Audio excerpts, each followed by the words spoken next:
கடிச்சிட்டதுனால ஏறிட்டு இருக்கிற விஷத்தை பத்தி கவலைப்படு. பாம்பு பின்னால ஓடாத. பாம்பு தெரிஞ்சு போச்சுல்ல.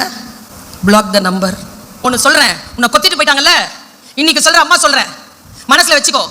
யார் கொத்திட்டு போனாலும் அவர்களை பற்றி கவலைப்படாமல் அவர்களால் நீ அடைந்த பாதிப்பை மட்டும் சரி செய்து கொண்டே வா. ஒரு நாள் வரும், இவளை போய் மிஸ் பண்ணிட்டோமேடா என்று உட்கார்ந்து அழற அளவுக்கு நீ அவர்களை நிறுத்துவாய். யார் உன்னை பாதிப்பு தந்தார்களோ அவர்களுக்கு முன்னால் அழுது புலம்பாதே. ஏன் தெரியுமா? அதைத்தான் அவர்கள் விரும்புகிறார்கள். அவர்களை ஜெயிக்க வேண்டும் என்றால் அவர்களுக்கு முன்னால் வாழ்ந்து காட்டு. அதுதான் அவர்களுக்கு நீ தருகின்ற பதில். இந்த வைராக்கியத்தை மட்டும் விட்டுடாத.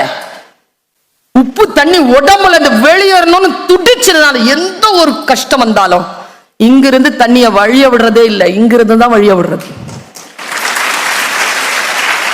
உழைச்சு பார். யாரெல்லாம் உன்னை தோற்கடிக்க வேண்டும் என்று நினைக்கிறார்களோ அவர்களை தோற்கடிக்க வேண்டும் என்றால் அவர்களுக்கு முன்னால் நீ ஜெயித்து காட்டுவது ஒன்றே வழி. வேறு எந்த வழியிலும் நீங்கள் அவர்களை ஜெயிக்க முடியாது.